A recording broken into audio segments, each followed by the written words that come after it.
એટલે નાની ઉંમરે હાર્ટ એટેક આવતો હોય તો ડાયાબિટીસ બીપી જવાબદાર મોટે ભાગે નથી હોતું, કાં તો ઇન્ફ્લામેટરી કન્ડિશન કાં તો તમારી હાર્ટની એનેટોમી જવાબદાર હોય છે. જ્યારે બી આવી રીતે હાર્ટ બ્લોકેજ હોય તો હાર્ટ રિલેટેડ કન્ડિશન હોય ત્યારે અમે અમુક રિપોર્ટ કરતા હોય, કાર્ડિયોગ્રામ છે, ઇકો છે, TMT છે, અમુક બ્લડ રિપોર્ટ છે. એ બધા નોર્મલ આવવા છતાં ઘણા બધા પેશન્ટના મગજમાં એટલું ભરાઈ ગયેલું છે કે મને હાર્ટ એટેક આવવાનો જ છે. So this is a panic condition. આ પેનિક એટેક છે. તમારી મૂવમેન્ટ સાથે, ધારો કે હું મારો હાથ મૂવ કરું છું અને એનાથી વધે છે તો મોટે ભાગે હાર્ટનો દુખાવો ના હોય, એ સ્નાયુનો દુખાવો હોય. ફર્સ્ટ ઓફ ઓલ જીમમાં જવાથી ક્યારેય હાર્ટ એટેક નથી આવતો. આ તો એવી વાત થઈ કે ધારો કે હું અત્યારે વ્હીકલ ચલાવું છું, મને એક્સિડન્ટ થયો એટલે પછી મારે વ્હીકલ ચલાવવાનું બંધ કરી દેવું પડે. હાર્ટ એટેક એટલે શું? નળીમાંથી બ્લડ પસાર થાય છે, એ નળીની અંદર 100% બ્લોક થઈ ગયું તો એટલો બળતો બ્લડ સપ્લાય ઓછો થઈ ગયો અને હાર્ટની વોલ ત્યારે ડેમેજ થઈ ગઈ. આવી વખતે જો સોર્બિટ્રેટ આપવામાં આવે તો બ્લડ પ્રેશર ઓછું થઈને માણસનું મૃત્યુ થઈ શકતું હોય છે. આ જો થોડું ઘણું બી લોકો સમજી ગયા ને તો લાખો લોકોની જિંદગી બચી શકે એવી છે.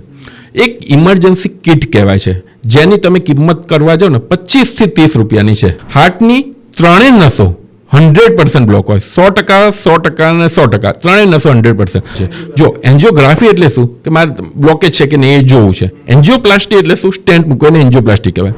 હવે હાર્ટ રિલેક્સર હોય એટલે સામેથી એ જે ટ્રીટમેન્ટ છે એનાથી કાઉન્ટર પલ્સેશન થાય છે, એટલે સામેથી પ્રેશર આવે છે અને પ્રેશર મિકેનિઝમના કારણે તમારી નાની નાની નસો ખુલી જતી હોય છે. તો એને EECP ટ્રીટમેન્ટ કહેવાય છે. મેઇન જે અમે જોયેલું છે ડે ટુ ડે લાઈફમાં, સૌથી 1 થી 5 વસ્તુમાં હું સ્ટ્રેસ નાખીશ, બીજી બધી વસ્તુ છેલ્લું. કોઈ બી વસ્તુ જ્યારે માનસિક સ્ટ્રેસ આવે છે ત્યારે કોઈ બી બીમારી એના કરતાં 100 ગણી રૂપ ધારણ કરતી હોય છે.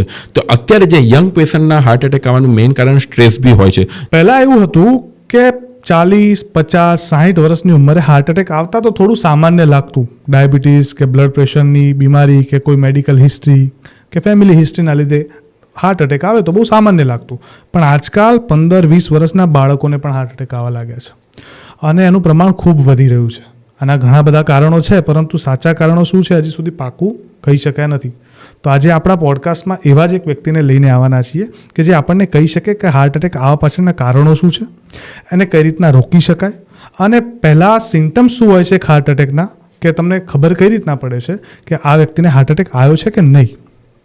આ સાથે જે બીજા અલગ અલગ પેનિક એટેક છે એના ઉપર પણ વાત કરવાના છીએ. પોડકાસ્ટ ખૂબ મજાનો થયો છે કારણ કે આજે આપણી સાથે જોડાયા છે હાર્ટના સ્પેશિયલ ડૉક્ટર એટલે કે MD ડૉક્ટર સ્વપ્નિલ શાહ.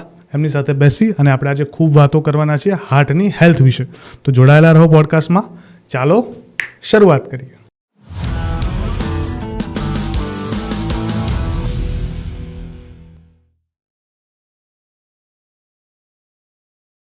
નમસ્કાર સર, સ્વાગત છે બેઠકમાં. Thank you. કેમ છો સર? પહેલાં તો first class. Heart fine? Heart અત્યાર સુધી તો છે, કાલનું તમને ખબર નથી, મને ખબર નથી, પણ હાલ સુધી તો છે.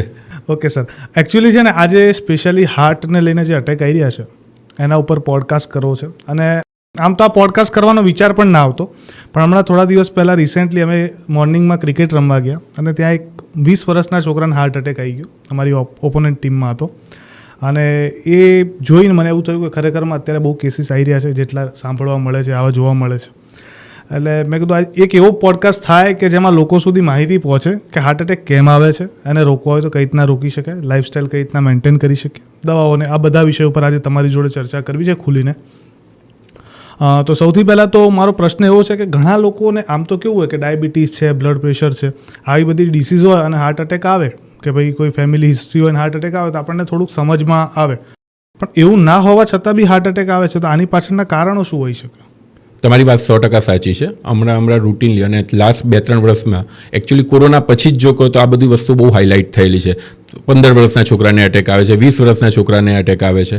હવે જ્યારે તમે કહો છો કે અમુક ફેક્ટર્સ છે, જેવી રીતે ડાયાબિટીસ છે, બ્લડ પ્રેશર છે, કોલેસ્ટ્રોલ છે, તમને બી ખબર છે, બધા લોકોને ખબર છે કે એના લીધે એક હાર્ટ એટેક આવવાની શક્યતા હોય છે કારણ કે એનાથી બ્લોકેજ વધતા જતા હોય છે. પણ જ્યારે યંગ એજની અંદર જ્યારે એટેક આવે છે ત્યારે મોટે ભાગે આમાંથી એક પણ કારણ નથી હોતું. એનું રીઝન એ છે કે જ્યારે બી કોઈ તમને લાંબી બીમારી હોય, ડાયાબિટીસ છે, તો એનાથી બ્લોકેજ થતાં 15 થી 20 વર્ષ ઓછામાં ઓછા નીકળી જતા હોય છે.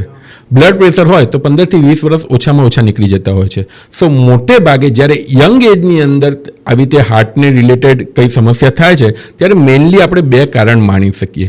એક, હાર્ટની વોલ એક એવી જાડી થયેલી હોય જેને અમારી ભાષામાં HOCM કહેવાય છે, હાઇપરટ્રોફિક ઓબ્સ્ટ્રક્ટિવ કાર્ડિયોમાયોપેથી, કે જેની અંદર રૂટીનલી તમને ક્યારે ખ્યાલ ના આવે પણ અચાનક કંઈક એક્ઝર્ઝન થાય, કોઈ ક્રિકેટ રમવા ગયું છે, કોઈક જીમમાં જાય છે, કોઈક એકદમ સ્ટેજ ચડી જાય છે, કોઈક અચાનક ડાન્સ કરતા જાય છે, તો એની અંદર એક આ કારણ બી હોય છે જે જીનેટિક બીમારી છે. ઘણી વખત આપણને ખ્યાલ ના આવતો હોય, હાલની વોટ જાડી હોય, તમે રૂટીનલી તમારું કામ કરી શકતા હોય, અચાનક એક્ઝર્ઝન આવે અને પેશન્ટ ઢળી પડતું હોય છે. બીજું એક કારણ એ હોય છે કે ઘણી વખત તમે જેમ સાંભળેલું છે, કોરોનાની અંદર એક CRP કરીને રિપોર્ટ થતો હતો, ઇન્ફ્લામેટરી માર્કર કહેવાય છે. તો એવી રીતે કોઈ ઇન્ફ્લામેટરી કન્ડિશનના કારણે, એ કોરોના હોય, એ ડેન્ગ્યુ હોય, એ ચિકનગુનિયા હોય, એ જીનેટિક કોઈ બીમારી હોય કે જેના લીધે શરીરની અંદર ગઠ્ઠા જામી જતા હોય હાર્ટ, અને એ ગઠ્ઠો અચાનક છૂટા પડીને હાર્ટની નળીની અંદર ફસાઈ જાય તો હાર્ટ એટેક આવતો હોય છે. એટલે નાની ઉંમરે હાર્ટ એટેક આવતો હોય તો ડાયાબિટીસ BP જવાબદાર મોટે ભાગે નથી હોતું, કાં તો ઇન્ફ્લામેટરી કન્ડિશન, કાં તો તમારી હાર્ટની એનેટોમી જવાબદાર હોય છે. અચ્છા, હવે પણ ઘણીવાર કેવું થાય છે, લોકોને અત્યારે થોડું ઘણું બી પેઇન થઈ જાય તો પેનિક અટેક છે કે હાર્ટ અટેક છે ખબર નથી પડતી. આ બંને વચ્ચેનો ડિફરન્સ શું છે? લક્ષણો કોઈ જુદા હશે? ના, એબ્સોલ્યુટલી. એક તો જો પેનિક એટેક છે ને, એ કોઈ બીમારી નથી, એ એક માનસિક કન્ડિશન છે.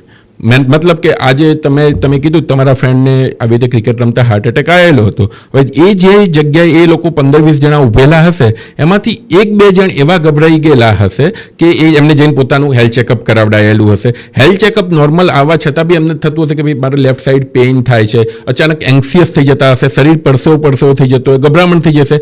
લક્ષણો હાર્ટ એટેક જેવા જ હોય, પણ ખરેખર એ મગજની એન્ઝાઇટીના લીધે હોય છે, એને પેનિક એટેક કહેવાય છે.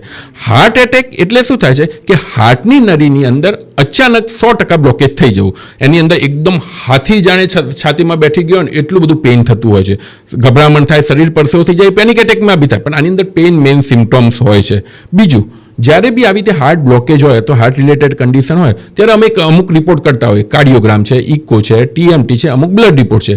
એ બધા નોર્મલ આવવા છતાં ઘણા બધા પેશન્ટના મગજમાં એટલું ભરાઈ ગયેલું છે કે મને હાર્ટ એટેક આવવાનો જ છે. So this is a panic condition. આ પેનિક એટેક છે. એટલે ખરેખર બંનેના ડોક્ટર જ જુદા છે. હાર્ટ એટેક માટે અમે છીએ તો પેનિક એટેક માટે મગજના ડોક્ટર સાયકેટ્રિસ્ટ ગણાય. સો બંને કન્ડિશન અલગ છે. હા, આપણે કન્ફર્મ કરવું પડે હાર્ટ રિલેટેડ અંડરલાઇન કન્ડિશન છે કે નહીં. પણ એક વખત જ્યારે ડોક્ટર તમને કોન્ફિડન્સથી કહેતા હોય ભાઈ તમને કંઈ છે નહીં, તો પછી તમારે એને તમારી રીતે મગજને ટ્રેન કરવું પડે કે પેનિક એટેક હોવાની શક્યતા છે ને એના માટે મેડિટેશન, યોગા હેલ્પફુલ થઈ શકે છે.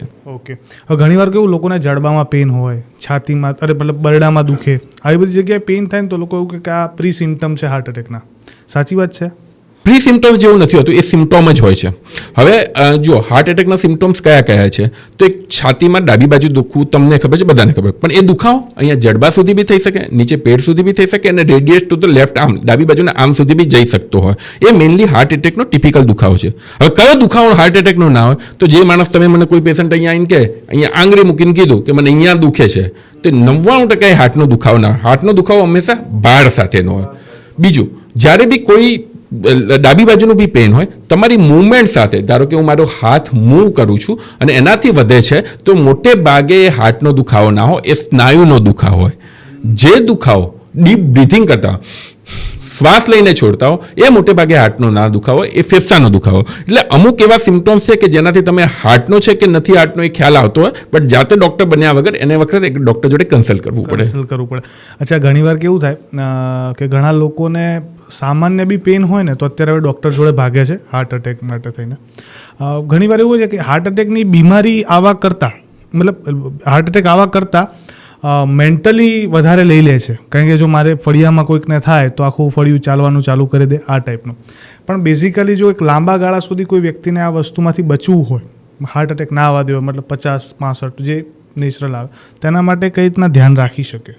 ઓશો રજનીશે કીધેલું છે કે કોઈ બી બીમારી કરતાં એનો ડર ખતરનાક હોય છે. અને આ બધું આપણે કોરોના વખતે સમજી ચૂકેલા છીએ. કોરોનાની અંદર ખરેખર 100માંથી મૃત્યુદર 1 કે 2 જણાનો હતો, પણ જે હાઈપ ઊભો થયેલો હતો એના લીધે જે અનનેસેસરી દવાઓ ગયેલી છે, જે સ્ટીરોઇડ ગયેલા છે, જે ખોટા ઇન્જેક્શનો ગયેલા છે, અને એમાં કોઈનો વાંક નથી, પણ એ વખતની એવું પેનિક સિચ્યુએશન આવી હતી કે બધાને બધું લઈ લેવું હતું, બધાને પોતાની જાતને બચાવવી હતી. એના લીધે જે અત્યારે સુધી બધા લોકો સહન કરી લે, ધારો કે સ્ટીરોઇડ લીધેલા છે તો ઘણા બધાના હાડકા ખોખરા થઈ ગયેલા છે, ઘણા બધાના નાની ઉંમરે ડાયાબિટીસ આવી ગયેલા છે. તો એકચ્યુઅલી કોઈ બી બીમારી કરતાં એનો ડર ખતરનાક હોય છે.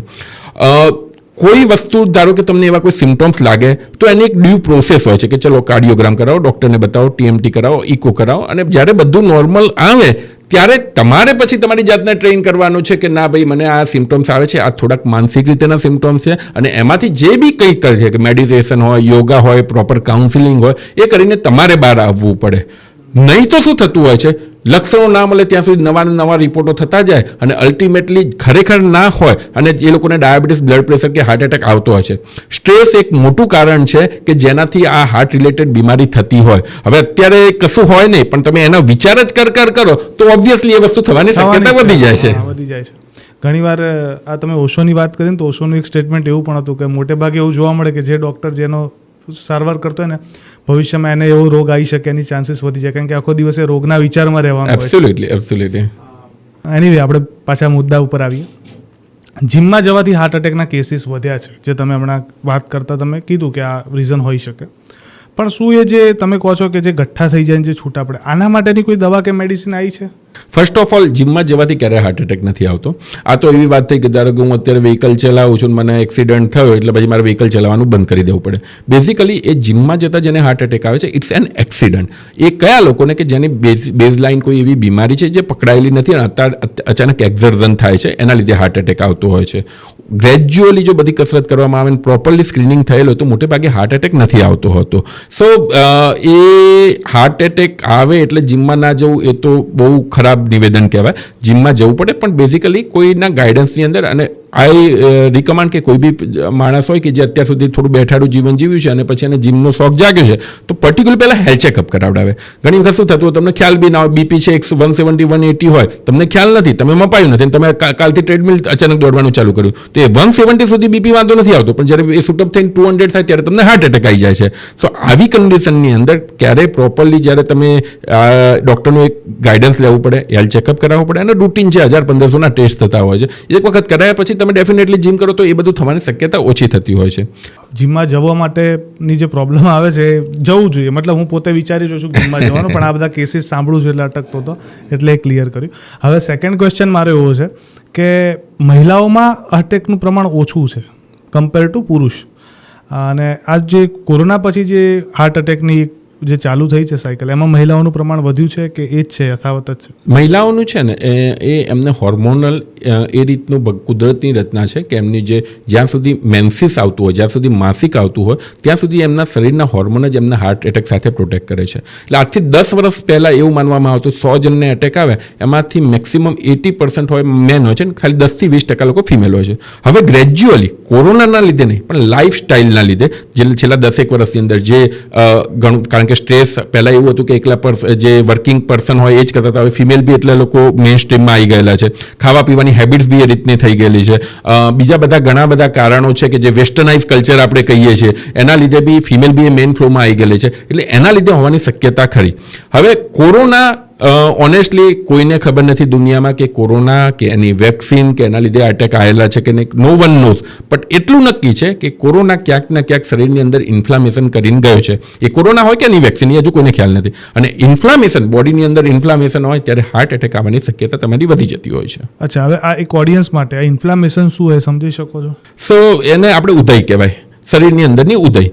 તમને ડાયાબિટીસ છે તો ડાયાબિટીસના લીધે હાર્ટની નળીઓ થોડી ડેમેજ થતી હોય છે, કારણ કે એક્સ્ટ્રા ગ્લુકોઝ નળીઓને ડેમેજ કરતું હોય છે. એ જ રીતે બ્લડ પ્રેશર છે તો બ્લડ પ્રેશર જેમ વધે છે એના લીધે તમારી જે નળીઓ છે ડેમેજ થતી હોય છે. તમે ખાવા પીવાની ખરાબ આદતો છે તો અલ્ટિમેટલી નળીઓ ડેમેજ થતી હોય છે. એ જ રીતે આલ્કોહોલ છે, બીડી છે, સિગરેટ છે, એ બધાના લીધે તમારી નળીઓ ડેમેજ થતી હોય છે. એ જ રીતે કોઈ બી વાયરસની તાકાત છે કે બોડીની અંદર ઇન્ફ્લામેશન કરી શકે.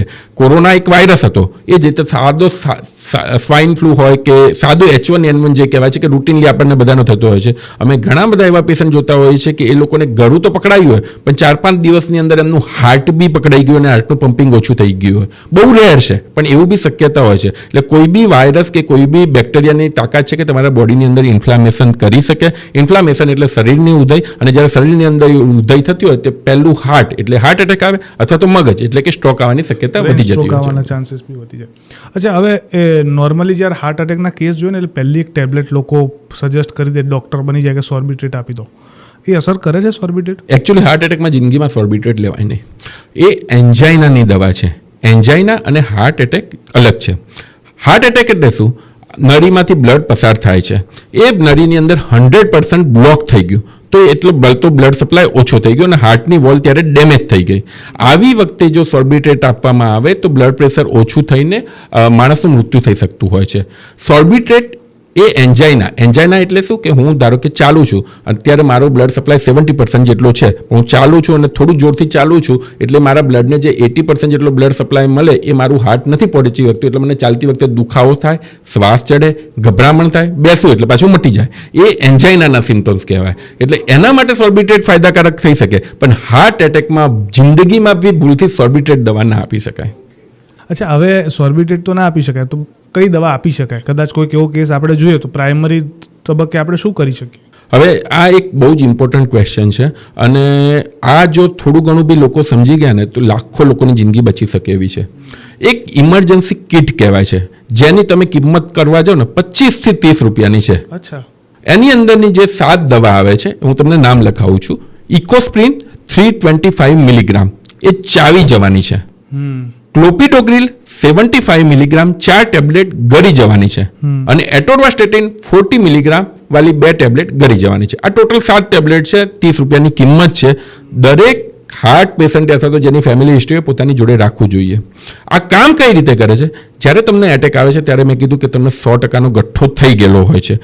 એ ગઠ્ઠો 6 કલાક સુધી જો આપણે કોઈ બી રીતે એને ઓગાળી દઈએ અથવા તો સ્ટેન્ટ મૂકી દઈએ અથવા તો એવા ઇન્જેક્શન આપી દઈએ કે જેનાથી ઓગળી જાય તો તમારી કોઈ બી માણસની જાન બચવાની શક્યતા વધી જતી હોય છે. આ 7 દવા એક સાથે લેવામાં આવે તો તરત જ ગઠ્ઠા ઉપર કામ કરવાનું ચાલુ કરે છે. એટલે એવું અત્યારે રિસર્ચ કહે છે કે 100માંથી 30 થી 40 માણસોની ખાલી આ દવાઓથી જાન બચી શકે છે. હવે એનો મતલબ એ નથી કે હોસ્પિટલ ના જવું, હોસ્પિટલ તો જવું, પણ આપણે ઘણી બધી વખત એવું છે કે એને લાઇટલી લેતા હોય છે. એટલું ઇન્ફ્રાસ્ટ્રક્ચર આપણી જોડે એવું નથી કે ધારો કે કોઈ પેરીફરીમાંથી કોઈકને એટેક આવેલો તો હોસ્પિટલમાં પહોંચતા ઘણા અવર્સ જતા રહે છે. આવી કન્ડિશનની અંદર આ ટેબ્લેટ કોઈની જાન બચાવી શકે છે. ઓકે.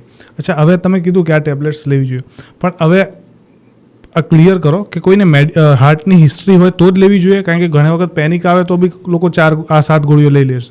ના, ડેફિનેટલી યુઝ્યુઅલી હાર્ટ સિમ્ટમ્સ હોય, મેં તમને જે કીધું કે ફરીથી કહું છું કે છાતીમાં દુખાવો થવો, હાથી બેઠો હોય એટલો બધો ભાર લાગવો, શરીર પરસેવો થવો, ગભરામણ થવી, એ હાર્ટના લક્ષણો થાય. એવા પેશન્ટને હાર્ટ એટેક, હવે જરૂર નથી કે હિસ્ટ્રી હોય, પહેલી વખત બી આવે તો લઈ શકે છે. હવે તમારી વાત સાચી છે, કોઈકને પેનિક એટેક આવીને લઈ લીધી તો એનાથી કંઈ બીજું મોટું નુકસાન નથી. અચ્છા, ઓકે. બીજું મોટું નુકસાન, હા, થોડું ઘણું એ ગેસ્ટ્રાઇટિસ કે એસિડિટી થઈ શકે, પણ જ્યારે તમે હંમેશા કોઈ બી વસ્તુનું પ્રોઝ વર્સિસ કોન, ફાયદો વર્સિસ ગેરફાયદો જોયો. જો તમે એક એવી ઇમરજન્સી કેસીસ 100 માણસોની જાન બચાવી શકતા હોય તો 2-3 જણાને માઇનર કોમ્પ્લિકેશન્સ થાય તો એ બહુ મોટી વસ્તુ નથી. મોટી વસ્તુ નથી, હા, સાચી વાત છે, 100%. અચ્છા, હવે તમે કીધું પહેલી વખત હાર્ટ એટેક, એટલે મારા મગજમાં એક તરત સવાલ હોય, મેં આવું સાંભળેલું છે, કારણ કે હાર્ટ એટેકને લઈને માન્યતાઓ ઘણી બધી છે કે પહેલી વખત હાર્ટ એટેક આવે ને એટલે માણસ લગભગ જતો રહે, કદાચ બચી ગયો તો બીજી વખત હાર્ટ એટેક આવે તો ડેફિનેટલી બચી જશે અને ત્રીજી વખતમાં પતી જશે, આવું લોકો કહેતા હોય છે. આમાં કેટલું તથ્ય? ના, આ ખોટી વસ્તુ છે. એકચ્યુઅલી પહેલી, બીજી, ત્રીજી વખતે ભગવાન એવી રીતે કંઈ નથી મોકલતા. ભગવાને જે હાર્ટની એનેટોમી બનાવી છે એમાંથી પર્ટિક્યુલરલી અમુક વેઝલ્સથી અમુક જગ્યાએ હાર્ટની વોલની અંદર બ્લડ સપ્લાય પહોંચતો હોય છે. કઈ જગ્યાએ બ્લોકેજ થયું છે અને કેટલું બ્લોકેજ થયું છે એના ઉપરથી હાર્ટ એટેકની સિવિયરિટી થતી હોય છે. ઘણા લોકો એવું કે પહેલા જે એટેકની અંદર સડન ડેથ થતું હોય છે, એમનું મેજર હાર્ટની વોલ ઇન્ફાક્ટ થયેલી હોય છે. ઘણા લોકોને 10-15 એટેક આવી જતા હોય છે, માઇનર એટેક આવતા હોય છે, તો એ જલસાથી જીવ્યા કરતા હોય છે. સો એ બેઝિકલી કઈ જગ્યાએ એટેક થયું છે, હાર્ટની કેટલી વોલ ડેમેજ થઈ છે એના ઉપર હોય છે, ના કે પહેલો, બીજો, ત્રીજો કાઉન્ટ પ્રમાણે થતું હોય. હા, અને આ જે કીધું ને કે પહેલા અટેકમાં ડેથ થઈ જાય, એમાં ઘણી વખત 100% બ્લોકેજ હોય એટલે જેવું થાય, અને ઘણા લોકોને માઇનોર અટેક આવે.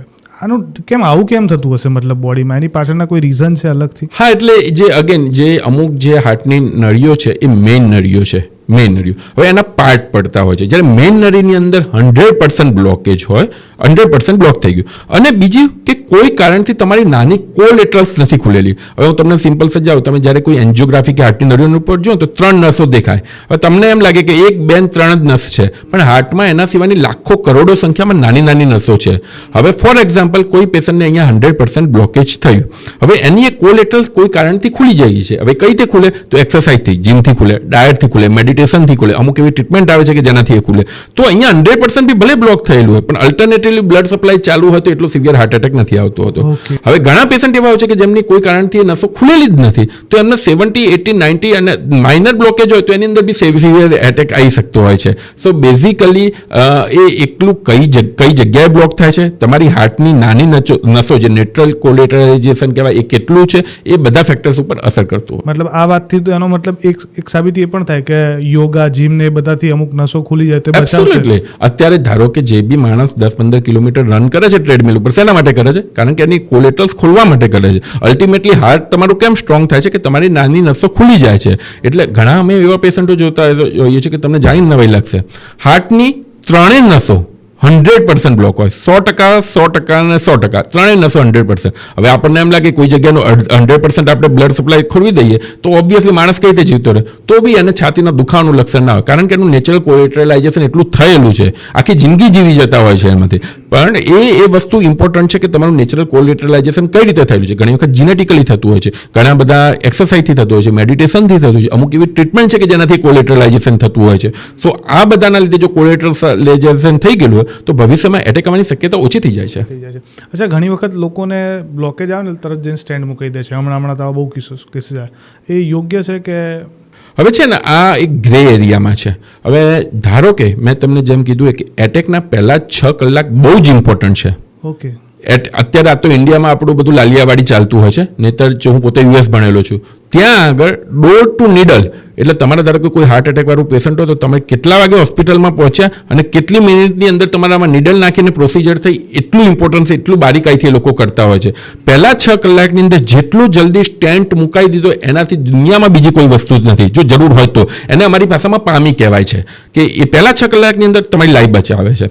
પછી અમુક દિવસ થઈ ગયા પછી અને તમને જો હાર્ટના સિમ્પટમ્સ રહેતા હોય પછી સ્ટેન્ટનું ઇમ્પોર્ટન્સ ધીરે ધીરે ઓછું થતું જાય છે. હવે એના માટે ઘણા બધા એવા ટ્રાયલ થયા છે મેડિકલ સાયન્સની અંદર. હું નામ સાથે કહું છું, તમે ગૂગલ કરી શકો છો. એક કરેજ ટ્રાયલ છે, એક ઇસ્કેમિયા ટ્રાયલ છે. હવે આની એક માહિતી તમને જાણીને આનંદ થશે અને આશ્ચર્ય બી થશે. એ લોકોએ શું કરેલું હતું, 2500 જેટલા પેશન્ટ લીધા, હોસ્પિટલની અંદર એન્જિયોગ્રાફી કરાવવા લઈ ગયા, ઓપરેશન એન્જિયોગ્રાફી એટલે હાર્ટની નળીઓની તપાસ કરી. 2500માંથી 1250 પેશન્ટને એમને સ્ટેન્ટ મૂક્યો. 1250 પેશન્ટને એમને એકલી દવાઓ ચાલુ રાખી. હવે કયા પેશન્ટને સ્ટેન્ટ મૂક્યો છે, કયા પેશન્ટને દવાઓ ચાલુ રાખી છે ખબર નથી. પછી એમનું 5 વર્ષ, 10 વર્ષ, 15 વર્ષ સુધી ફોલોઅપ થયું અને એનું રિઝલ્ટ શું આવ્યું કે જે લોકોનું સ્ટેન્ટ મૂકેલા હતા અને જે લોકોને ખાલી દવાઓ રાખેલી હતી એ બંનેમાં ડેથ રેશિયોમાં ખરેખર કંઈ ફરક જ નથી.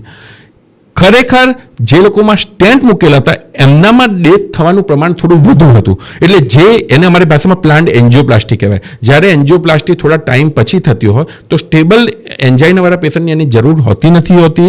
એવા લોકોમાં એકચ્યુઅલી સ્ટેન્ટ ઘણી વખત હાનિકારક થતો હોય છે અને એવા પેશન્ટ અમુક આઈડિયલ મેડિકલ મેનેજમેન્ટથી બી સર્વાઈવ થઈ શકતા હોય છે. અચ્છા, હવે એક એન્જિયોપ્લાસ્ટીનું નામ કીધું તો એક નવી પદ્ધતિ હમણાં મારા સાંભળવામાં આવી છે. આમ તો જૂની છે પણ હમણાંનું બહુ સાંભળવા મળે છે, સીટી એન્જિયોપ્લાસ્ટી. એ શું છે? ઓકે, એ આપણે એન્જિયોગ્રાફીની વાત કરીએ છીએ. જો એન્જિયોગ્રાફી એટલે શું કે મારે બ્લોકેજ છે કે નહીં એ જોવું છે. એન્જિયોપ્લાસ્ટી એટલે શું, સ્ટેન્ટ મૂકવો એને એન્જિયોપ્લાસ્ટી કહેવાય. હવે એન્જિયોગ્રાફીની 2 રીત છે. એક કન્વેન્શનલ એન્જિયોગ્રાફી એટલે કે વર્ષોથી ચાલી આવતી હતી. એની અંદર શું કરે, હાર્ટની અહીંથી તમારે એક તાર નાખે, તાર છે એક હાર્ટ સુધી આવે ને એમાંથી ડાઈ ઇન્સર્ટ કરે. એટલે અહીંથી આખો તાર ગયો અને એ હાર્ટ અહીંયા રાખીને ડાઈ ઇન્સર્ટ કરે અને પછી હાર્ટની નળીઓનું બ્લોકેજ જોવે. એ કન્વેન્શનલ એન્જિયોગ્રાફી કહેવાય. બીજી એક છે સીટી એન્જિયોગ્રાફી. એનો ફાયદો શું છે કે તાર છે કે અંદર નથી જતો, ખાલી અહીંથી ડાઈ નાખે છે. એટલે અહીંથી ડાઈ નાખવાના લીધે જે તારની અંદર જે ના લીધે જે નસોને જે થોડું ઇન્ફ્લામેશન કે ડેમેજ થતું હોય એ બચી જવાતું હોય છે. એટલે કમ્પેરેટિવલી ખાલી જો બ્લોકેજ જાણવા હોય એવા સિમ્પટમ્સ આવતું હોય તો કન્વેન્શનલ એન્જિયોગ્રાફી કરતાં સીટી એન્જિયોગ્રાફી ઘણી સારી છે. પણ એની એક લિમિટેશન છે. સપોઝ કોઈને સ્ટેન્ટ કે બાયપાસ કરાવવું જ પડે એવું છે તો એના માટે કન્વેન્શનલ એન્જિયોગ્રાફી વધુ સારું પડશે. એટલે થોડું ઘણું અંદાજા પૂરતા માટે ઠીક છે, બાકી ના થોડું ઘણું નહીં, 19-20નો જ ફરક છે, બહુ ફરક એ નથી. પણ જ્યારે કોઈ પેશન્ટ એવું હોય કે જેનામાં સ્ટેન્ટ કરાવવું જ પડે એવું છે કે બાયપાસ કરાવવું જ પડે એવું છે અને એ અમુક વખતે લક્ષણો કે શું છે એના ઉપરથી બી આઈડિયા આવતો હોય છે તો એના માટે કન્વેન્શનલ એન્જિયોગ્રાફી બેટર છે. પણ હવે ઘણા લોકોને ખાલી ટ્રેડમિલ પોઝિટિવ આવ્યું છે, કઈ જગ્યાએ બ્લોકેજ છે કે એ જોવું હોય તો એના માટે સીટી એન્જિયોગ્રાફી ઓકે છે. અચ્છા, હવે નળીઓમાં બ્લોકેજ હોય તો ઓપરેશનમાં એક તો સ્ટેન્ડ મૂકે, એ સિવાય બીજી કઈ કઈ પદ્ધતિઓ છે? હવે જો નળીઓમાં છે ને બ્લોકેજ હોય ત્યારે જે સ્ટેન્ટ કહે છે, જે એન્જિયોપ્લાસ્ટી કહે છે કે ઘણી વખત સ્ટેન્ટ મૂકતા હોય છે. પછી વધુ પડતા બ્લોકેજ હોય તો એને બાયપાસ કરીને બાયપાસ સર્જરી આવતા હોય છે. હવે એક કોમન બીજી માન્યતા એવી છે કે ભાઈ બાયપાસ કે સ્ટેન્ટની અંદર તમારું બ્લોકેજ તો બધું નીકાળી દે છે અને તમારી નળીઓ ચોખ્ખી કરી દે. એવું નથી. દુનિયામાં બ્લોકેજ કાઢવાનો કોઈ ઈલાજ નથી. સ્ટેન્ટની અંદર બી તમારું જે બ્લોકેજ છે એને ખાલી એક્સપાન્ડ કરે છે, બલૂનને નાખીને પછી એને થોડું એક્સપાન્ડ કરે છે અને એની અંદર સ્ટેન્ટ મૂકી દે છે. બાયપાસ સર્જરીની અંદર બ્લોકેજ તો ત્યાં જ રહે છે, પણ એક મેજર નસ એન્ડ ટુ એન્ડ તમારા પગમાંથી કે હાથમાંથી નવી નસ કાઢીને એને ખાલી એન્ડ ટુ એન્ડ કનેક્ટ કરે છે. એટલે બ્લોકેજ તો ત્યાં જ છે, પણ અલ્ટરનેટિવલી રસ્તો તૈયાર કરે બીજો એક છે. રસ્તો બને હા, હવે કહું તમને એક્ઝામ્પલ કે ધારો કે આપણે મહેસાણા અમદાવાદનો હાઈવે છે, મેઇન હાઈવે બંધ થઈ ગયો તો આ નવો આખો હાઈવે ખોદે છે.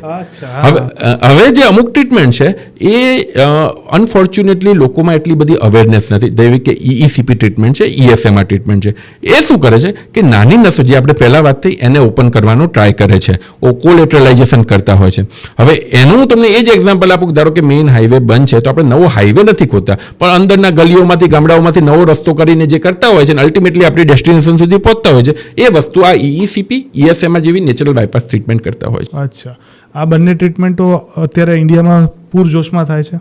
EECP છે છેલ્લા 35-40 યર્સથી થાય છે. અને અગેન આ એલોપેથિક ટ્રીટમેન્ટ છે, US FDA માન્ય ટ્રીટમેન્ટ છે એન્જાઇના માટે. સો અનફોર્ચ્યુનેટલી લોકોમાં નથી એટલી અવેરનેસ, એટલા માટે એટલી પ્રચલિત નથી. જે ESMR કહું છું એ છેલ્લા 5-6 વર્ષથી ઇન્ડિયામાં થાય છે. ઇન્ડિયામાં જે બી લોકો કરે છે મોટા ભાગના લોકો કાર્ડિયોલોજીસ્ટ કરે છે, જે બાયપાસ સર્જરી અને સ્ટેન્ટ કરતા હોય એ શોકવેવ ટ્રીટમેન્ટ છે કે જેનાથી કોલેટરલ્સ ખુલે છે. એટલે બંને ટ્રીટમેન્ટ અવેલેબલ છે, પણ બહુ ઓછા લોકો આ ટ્રીટમેન્ટની પ્રેક્ટિસ કરતા હોય છે. અચ્છા, હવે આજે તમે કીધું ESMR ટ્રીટમેન્ટ, તમે આ બંનેમાંથી કઈ ટ્રીટમેન્ટ કરાવો છો? અમે બંને ટ્રીટમેન્ટ કરી છે. EECP બી થાય છે, ESMR બી થાય છે. એના સિવાય ઘણી બધી એવી છે કે જે મેડિકલ દ્વારા માન્યતા નથી. ધારો કે કિલેશન ટ્રીટમેન્ટ એ એલોપેથી દ્વારા માન્યતા નથી, એ બી થાય છે. કાર્ડિયાક રિહેબિલિટેશન કહેવાય કે ભાઈ કોઈ બી સર્જરી પછી તમારે હાર્ટને એવી રીતે ટ્રેન કરવું પડે કે તમે ડે ટુ ડે લાઈફમાં પાછા જઈ શકો, તો એ અમારા ત્યાં થતું હોય છે. પણ મેઇન આ બે ટ્રીટમેન્ટ EECP ESMR. અચ્છા, એક બીજી ટ્રીટમેન્ટ છે તાવી ટ્રીટમેન્ટ, એ શું હોય છે? હવે તાવી છે ને એ વાલ માટેની ટ્રીટમેન્ટ છે. એકચ્યુઅલી જ્યારે હાર્ટના જે મેં તમને લક્ષણો કીધા, ઘણી વખત એ તમારા હાર્ટના વાલ એવા નબળા પડી ગયેલા હોય ત્યારે બી આવા રીતના લક્ષણો આવી શકતા હોય, તો એ તમારા હાર્ટના વાલ બદલવાની એક નવી ટેકનોલોજી છે કે જેની અંદર કેથેટર નાખીને વાલ બદલાય છે. રૂટીનલી શું થતું હતું કે હાર્ટના વાલની બીમારી હોય, આખું હાર્ટ કાઢવું પડે, ઓપન હાર્ટ સર્જરી કહેવાય. એ હાર્ટ સર્જરી કર્યા પછી હાર્ટ વાલ બદલાતા. હવે થોડા વર્ષોમાં એક નવી ટેકનિક બી પ્રચલિત થઈ છે કે જે એઓર્ટિક વાલ બદલવા માટેની નવી પ્રોસિજર છે, જે કેથેટર નાખીને તમારું વાલ બદલે છે. ઓકે. અચ્છા, હવે એક બીજી એક ટ્રીટમેન્ટના મેં વિડીયો જોયા હતા તમારા ઇન્સ્ટાગ્રામ પ્રોફાઇલ ઉપર કે પગમાં કંઈક પહેરેલું છે અને પ્રેશર આવે છે, એ શું ટ્રીટમેન્ટ? એ EECP ટ્રીટમેન્ટ છે. હવે શું થાય છે કે જ્યારે તમારું હાર્ટ આખા શરીરને બ્લડ પહોંચાડે છે.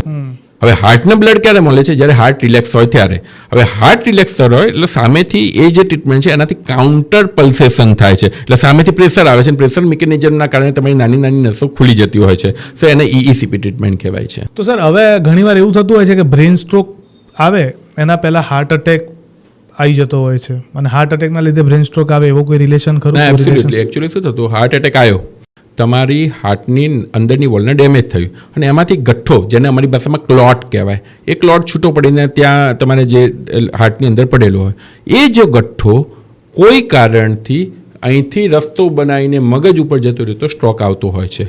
એટલે સિવિયર જ્યારે હાર્ટ એટેક હોય, અમે ઇકો કરતા હોઈએ, ક્લોટ જોતા હોય, ક્લોટ કરવાની અલગ દવા હોય એ આપતા હોઈએ, ત્યાં સુધી એ પર્સનની અંદર સ્ટ્રોક થવાની શક્યતા હોય છે.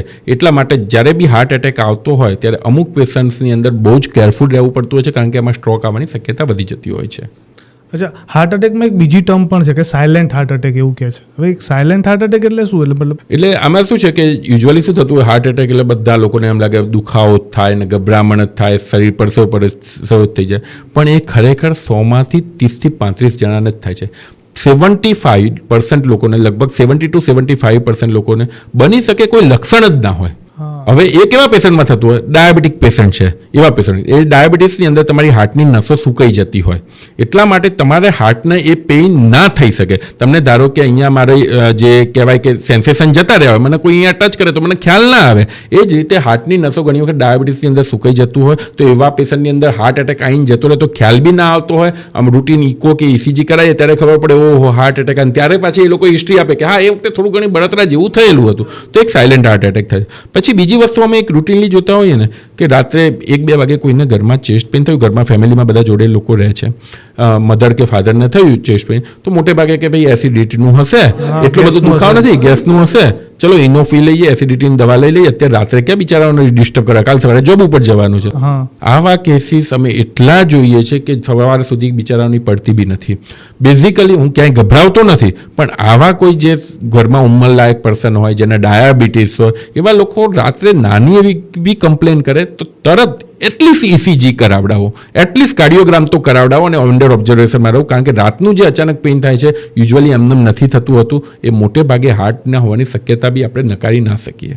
ઓકે, અચ્છા, આ વસ્તુ ખરેખરમાં કારણ કે ઘણી વખત મેં પર્સનલી લોકોના જોડે ઘરમાં જોયેલું છે, એવા કેસ સાંભળ્યા કે ભાઈ દુખે છે છાતીમાં તો ઇનો લઈ લઈએ, એક ટેબ્લેટ લઈ લઈએ, એટલે આ હાર્ટ એટેક હોઈ શકે. આ અને મેજરલી 3-4 વાગે મોર્નિંગમાં હાર્ટ એટેક વધી જશે. એનું રીઝન શું હોય? બેઝિકલી જે વિન્ટર છે શિયાળામાં બી વધી જતા હોય છે, મોર્નિંગની અંદર બી વધી જતા હોય છે, કારણ કે ઠંડીના લીધે એક તો તમારા બીપી વધી જતું હોય છે, જે બ્લડ પ્રેશર વધી જતું હોય છે, અને એના લીધે હાર્ટના કેસીસ વધી જતા હોય છે.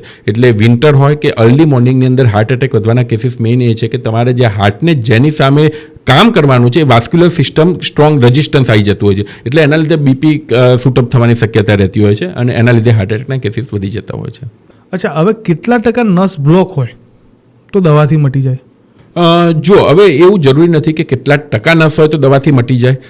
બેઝિકલી મેં તમને એક વાત કરી કે 100% બ્લોકેજ સાથે બી બની શકે કોઈને કોઈ સિમ્ટોમ્સ નથી. અમુક વખતે 70% બ્લોકેજ સાથે બી બની શકે કે તમને ઘણા બધા સિમ્ટોમ્સ હોય. બાય એન્ડ લાર્જ આપણે જોઈએ તો એવું માનવામાં આવે છે કે 75% કરતાં ઉપર જાય તો તમારે કંઈ ઇન્ટરવેન્શન કરવું પડે. ઇન્ટરવેન્શન મતલબ કે બાયપાસ છે કે સ્ટેન્ટ છે કે ECP છે કે ESMR, બટ આ થંબ રૂલ નથી. 100% વાળાને બી કંઈ કરવાની જરૂર ના હોઈ શકે અને 70% વાળાને બી કંઈ કરાવડાવવું પડે. એ ઓલવેઝ રિપોર્ટ્સને ના જોવાય, હંમેશા પેશન્ટને બી જોડે જોવું પડે, મતલબ કે એના લક્ષણોને બી જોડે જોવા પડે. અચ્છા, હવે છે ને મેડિકલની વાત આવે ને એટલે પહેલો મગજમાં મોટો શબ્દ આવે ખર્ચો.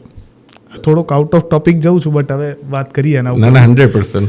ઘણી વાર એવું થાય ને કે 2 મિનિટ ડૉક્ટર જોવે ને 1000-1500 લઈ લે. બરાબર છે. ઘણા લોકોના મનમાં પ્રશ્ન થાય કે 1000-1500 લઈ લીધા, ડૉક્ટર મોંઘા છે ને ડૉક્ટર લૂંટે છે, આ રીતે એક માનસિકતા બનેલી છે. આ વિષય ઉપર તમારું એક ડૉક્ટર તરીકે શું ઓપિનિયન હોય છે?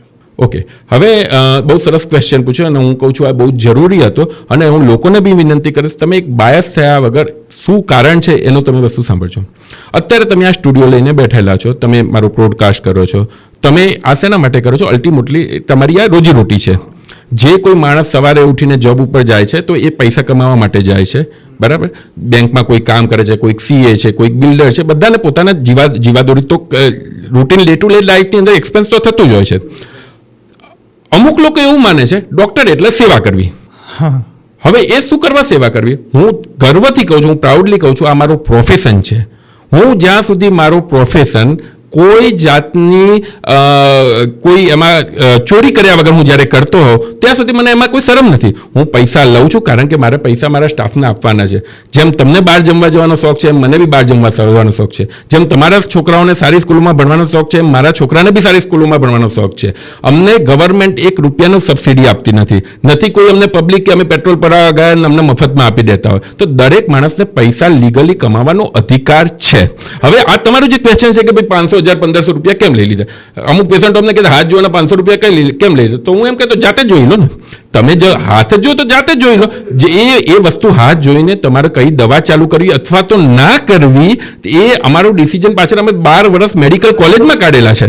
એક્ઝેક્ટલી. હવે હું તમને બીજું એક એક્ઝામ્પલ આપું. આઈ ડોન્ટ નો હવે કેટલું રિલેવન્ટ છે અને તમારા આની અંદર થાય છે કે નહીં, અને હું કોઈનું નામ નથી લેતો. કોરોના વખતે એક ફેમસ કથાકાર કે કલાકાર ખબર નથી, કલાકાર જ હું કહીશ, એનું એમ કહેવું હતું કે ડૉક્ટરો સેવા કરવી જોઈએ, કોરોનાની અંદર એમને મફતમાં સેવા કરવી જોઈએ. બરાબર. એ કલાકારની ઉંમર 35 થી 40 વર્ષની છે, હું જ્યાં સુધી માનું છું ત્યાં. અત્યારે એ ઓડી અને BMW લઈને ફરે છે. બરોબર છે. એમનું કામ મેઇન એ છે કે ભગવાનની ભક્તિ કરવાના અથવા તો એના જે થતા હોય છે પ્રોગ્રામો એ અટેન્ડ કરવાના. તમે જ્યારે ભગવાનની ભક્તિ કરવાના, જે તમને પ્રસંગોમાં બોલાવે છે, એના તમે જે મન ફાવે પૈસા લેતા હોય છે, 5 લાખ 10 લાખ 15 લાખ રૂપિયા લે છે. સામે એ જ ડોક્ટર, ધારો કે એની ઉંમરના કોઈ ડોક્ટર જોડે મારા ખ્યાલથી બહુ ઓછા કેસીસ હોય, બિચારા લોનો ભરવામાં પડેલા હોય છે, ઓડી BMW નહીં હોય. એ તમે ડોક્ટરને સલાહ આપો છો કે તમે સેવા કરો? તમારે જ્યારે ભગવાનની ભક્તિ કરવાની અંદર તમે રૂપિયા લઈ શકતા હો છો, તમે જે ભજનો ગાઓ છો કે જે કંઈ હોય તો એમાં તમે લેતા હો તો તમે ડોક્ટરને કઈ રીતે કરી શકો? ડેફિનેટલી 100%. એટલે મેઇન વસ્તુ આ છે, સમાજને એક નજરિયો બદલવાની જરૂર છે. જેમ આ પ્રોફેશન છે, સેવા માટે બીજું ગવર્મેન્ટે ઘણું બધું કરેલું છે. એમાં ગરીબ માણસો માટે ગવર્મેન્ટની બહુ સારી સિસ્ટમ છે. એમની તમે સરકારી હોસ્પિટલ જો, પણ દરેક માણસના કોઈના ઉપર ઘન રાખીને તમે સેવા ના કરાવી શકો. હવે કાલે તમે ધારો કે મને કહો ભાઈ તમે સેવા કરો, તો હું તમને કહીશ ચલો મારા ત્યાં આવી જાઓ, ક્લિનિક ઉપર ફ્રીમાં કામ કરજો તમે, જે અથવા તો તમે સેવાનો લાભ તમે લઈ લો, જે પેશન્ટનું બિલ થાય હું તમને આપી દઉં, તમે તૈયાર થશો? ના, ઓબ્વિયસલી. તો પછી એટલે એ વસ્તુ થોડું બદલવાની જરૂર છે. ખોટી રીતે પૈસા કમાવે ખોટું છે, પણ સાચી રીતે મહેનતના પૈસા મારો હક છે જે હું કમાવું છું, અને એ મને કોઈ એમને તો આપતું નથી હોતું. કોઈ બી ડૉક્ટર મને એટલે નથી, ધારો કે કોઈ 500 રૂપિયા ડૉક્ટર લેતા હોય, બીજા 5000 લેતા હોય, કંઈક એવી એમનામાં વિશેષતા હશે, કંઈક એમનો અનુભવ હશે, કંઈક એમની ટેકલ કરવાની રીત હશે કે જેના લીધે એને 5000 રૂપિયા આપે છે. એટલે એ વસ્તુ આપણે કન્સિડર કરવી પડે. અચ્છા, આ વાત ઉપર મને કિસ્સો યાદ આવ્યો. પિકાસો કરીને એક પેઇન્ટર થઈ ગયા, આઈ ડોન્ટ નો, મે બી લગભગ પિકાસો જ હતા.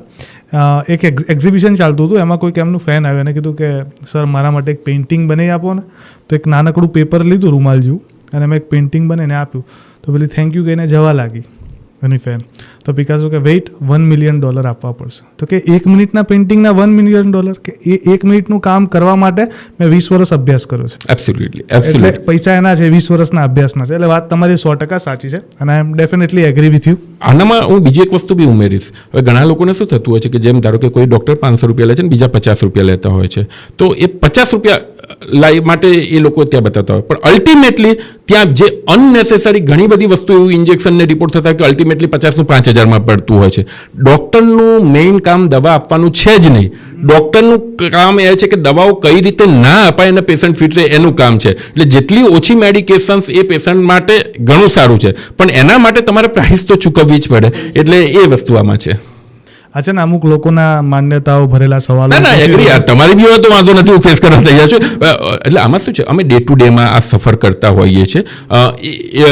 ઘણા લોકોને ગમે છે, ઘણા લોકોને નથી ગમતું, અને અમુક વખતે શું થાય છે કે ધારો કે લોકો એક ડૉક્ટર્સ છે એ થોડા કહેવાય ને કે એક ઇઝી ટાર્ગેટ બની ગયેલા હોય છે, એટલે એના લીધે આ વસ્તુ થતી હોય છે. પણ હું ફરીથી કહું છું, અને મારા જે કલીગ્સ હોય એમને બી કહું છું કે જો સેવા જ કરવી હોય તો તમે સેવા કરો, તમે ફ્રીમાં જ કરો. સેવાના નામે તમે આપણા પ્રોફેશનને વગોવશો નહીં. તમે જો સેવા જ કરવી હોય તો સેવા કરો, તમે બધું ફી લેવાનું જ બંધ કરી દો, તો એ બી આઈડિયલ સેવા છે. પણ તમે બંને પ્રોફેશન અને સેવાને મિક્સ ના કરી શકો.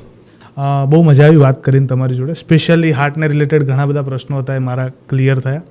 અને એક હવે છેલ્લા પોડકાસ્ટના એન્ડ ઉપર છેલ્લો એક સવાલ કે એક ટિપ્સ તમારા જોડેથી લઈ શકીએ કે એવી 5 કઈ વસ્તુ છે જેનું ધ્યાન રાખીએ આપણે તો હાર્ટ એટેક ન આવે? જો હાર્ટ એટેક ના આવે એનું એઝ સચ હજુ સુધી કોઈ, ધારો કે અત્યારે વાત કરતા કરતા મને બી થઈ શકે, તમને બી થઈ શકે, એક રૂટીન છે. બટ મેઇન જે અમે જોયેલું છે ડે ટુ ડે લાઈફમાં, સૌથી 1 થી 5 વસ્તુમાં હું સ્ટ્રેસ નાખીશ, બીજી બધી વસ્તુ છેલ્લું. કોઈ બી વસ્તુ જ્યારે માનસિક સ્ટ્રેસ આવે છે ત્યારે કોઈ બી બીમારી એના કરતાં 100 ગણી રૂપ ધારણ કરતી હોય છે. તો અત્યારે જે યંગ પેશન્ટના હાર્ટ એટેક આવવાનું મેઇન કારણ સ્ટ્રેસ બી હોય છે.